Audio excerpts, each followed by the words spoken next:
Welcome to the Legion of Doom. Well, if life has taught us anything, is that there has to be balance, and there cannot be good without bad. There cannot be greatness without sadness. There cannot be a clean toilet without a shit stain. That sounded a lot more poetic in my head than when I said it out loud, but you guys get what I'm saying. Welcome to the Legion of Doom, where I talk about my 10 most least favorite, most hated piles of shit that I saw this year in theaters. Keep in mind, I did not see every bad movie this year. There are some weekends where I just didn't want to subject myself to that cruelty, so I took one back for myself. Also keep in mind that there are about 40 other movies that were in consideration for this list. But for the sake of everything holy and for my sanity, I decided not to talk about 40 bad movies. I instead narrowed it down to 10. And just like the Justice League list, every villain that you see on this list corresponds with the movie. It's the same thing, but I'm just difficult like that. I'm so looking forward to not talking about these movies ever again. So,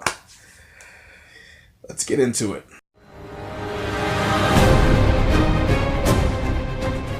Speaking of Giganta, Keeping Up with the Joneses is probably one of the most Giganta pieces of shit I saw this year. This is the first, but not the last, shitty comedy to show up on this list. Oh my god, I don't understand how you take a premise like this and ruin it. You have a good premise and you just fuck. This is a movie that had the potential to be Date Night 2016. Instead, it probably ruined a lot of dates this year. Nothing was funny about this movie. Nothing worked. Nothing worked in here. There are two reasons, and two reasons only, why this movie is not higher up on the list. One, Isla Fisher. I mean, you know, you've seen her. I can't put that higher up on the list. She's gorgeous. And two, I want Gal Gadot to sit on my face. That's it. There's nothing else. I'm never talking about this movie again. Let's move on.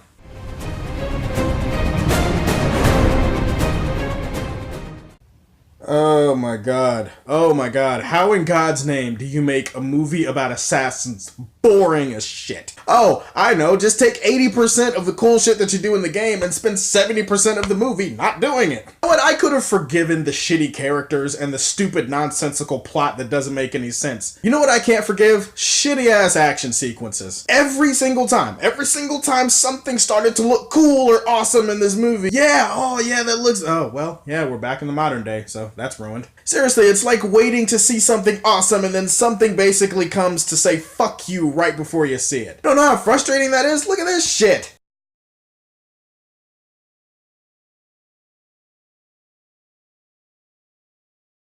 Stop! You violated the law! Oh, yeah, I know, right? Same thing watching Assassin's Creed. Have fun with it.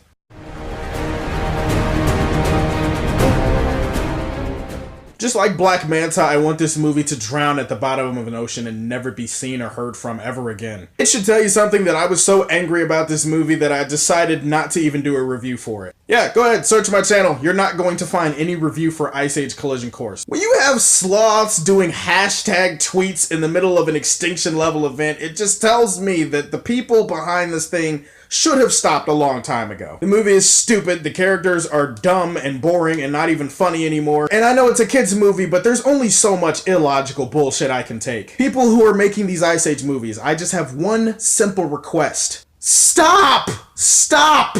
Just stop it!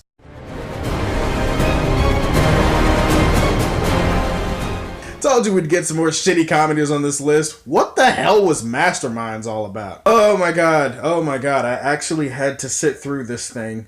And I was able to do it without getting a brain aneurysm. Surprise! This is the second movie that Zach Galifianakis appears in on this list. Seeing him in a movie like this just makes me question whether he was ever funny or if I was just too drunk to not laugh at him. People in this movie, they might as well have been sloppy drunk while filming it, because I have no idea why they thought that this product would be a funny thing to do.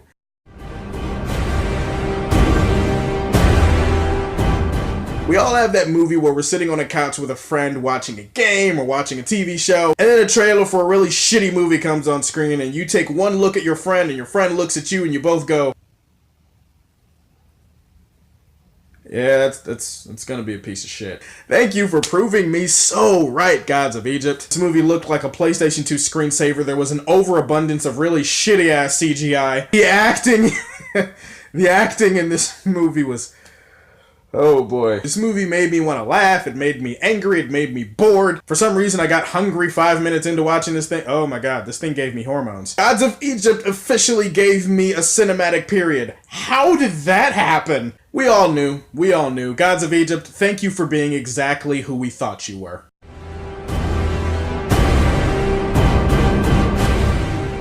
I can guarantee that you did not see Cell. I did, though. I did.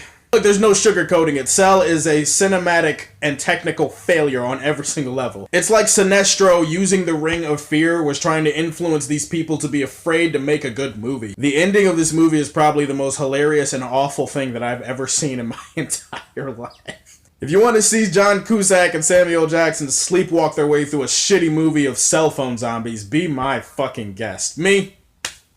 No, not doing it again. It's about a twerking polar bear. It's about a twerking polar bear. It's about a twerking polar bear.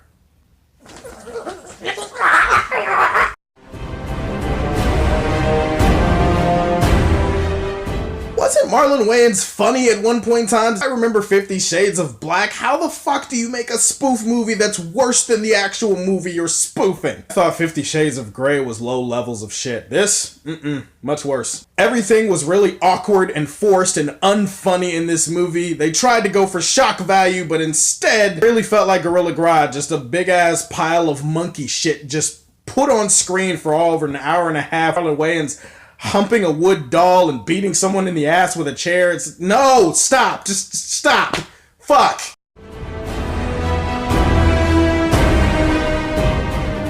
Scarecrow brings out the worst fears in people, right? You know what my worst fear is? Ever laying eyes on this piece of shit ever again. Max Steel. Oh my god. The acting? Shit. The story? Shit. The villain? Shit. The characters? Shit. Everything about this thing is complete and utter shit. Does anybody even remember the toy action series that this movie was based off of? No? That's okay. You won't remember the movie either. I do. And Max Steel was a misfire on pretty much every level.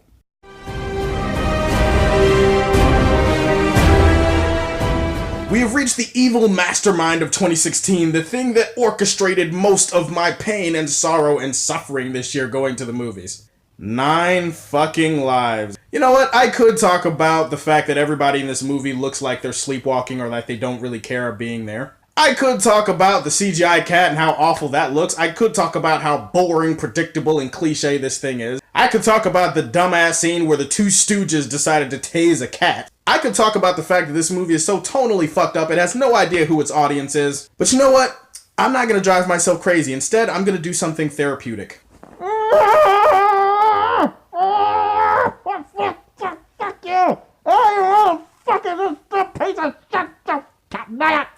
Wow, that was actually kind of therapeutic. I feel a lot better now. Alright guys, that is my Legion of Doom. Can't wait to never watch these movies ever again. Let me know what your 10 worst or least favorite films of 2016 were. My last video of 2016. Thank you for coming on this ride with me, Kryptonians. As always, if you like what you see, tell me how you feel and stay tuned to hear more from the Man of Steel.